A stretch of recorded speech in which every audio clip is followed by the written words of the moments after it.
Liat Steir-Livny focuses on Holocaust commemoration in Israel from the 1940s until the present, and she's the author of 3 books on the topic which explore the treatment of the Holocaust in cinema and question whether it's acceptable to satirize the Holocaust.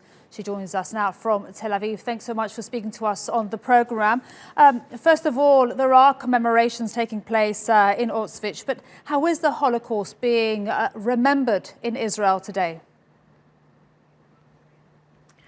Well, first of all, when we talk about International Holocaust Remembrance Day, it's a very important initiative by the UN, began in 2005, and I hope will last indefinitely.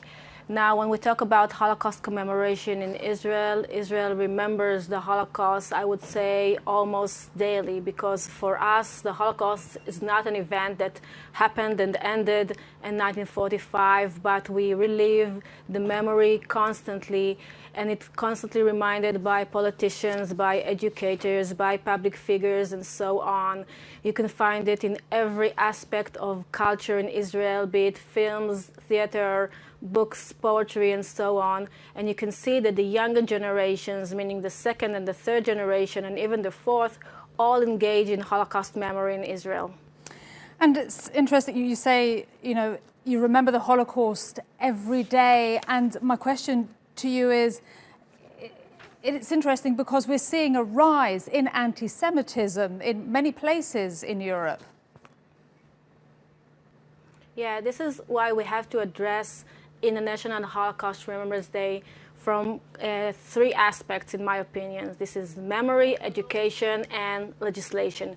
Now, when we talk about memory, we've recently received very disturbing surveys indicating that people in the US and in Canada almost know nothing about the Holocaust. They don't know that 6 million people were murdered. They don't believe this number. They think it's exaggerated. They think it's illogical. Others cannot even name the name of one concentration camp. Now, Holocaust survivors and a very famous author, Elie Wiesel, once said that the opposite of education is not ignorance, but indifference.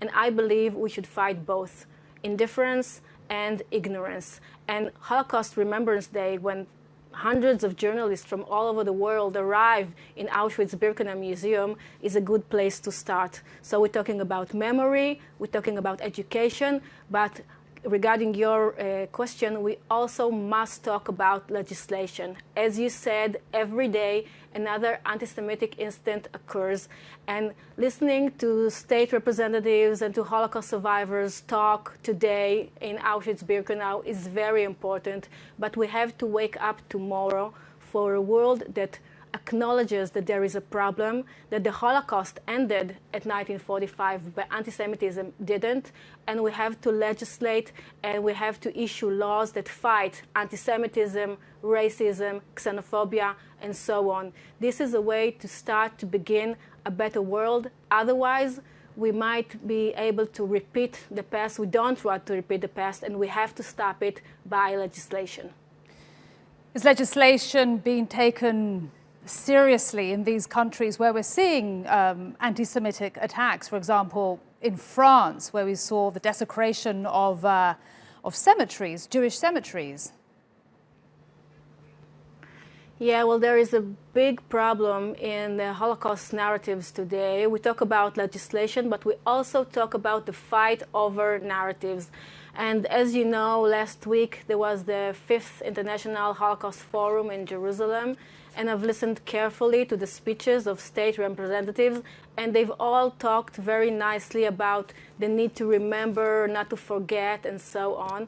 But they also created their own narratives of the Holocaust. These are partial narratives, very problematic, in which they very comfortably forget the parts of their people in collaborating with the Nazis, meaning they comfortably forget that the Nazis couldn't have done what they have did. They couldn't have succeeded that way if they didn't have so many collaborators for so many countries. And this is a thing that must be acknowledged by the states. And when we talk about collaboration, we talk about various aspects of collaboration. It can be indifference, as we've said earlier.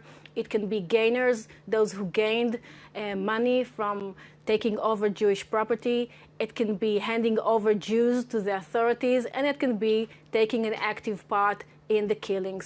People did it. All over Europe, people did it.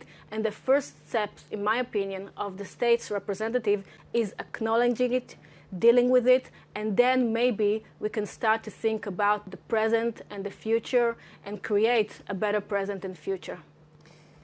Liat Steir-Livny, I really appreciate everything that you've explained and shared with us here on the NewsHour. Thank you for your time.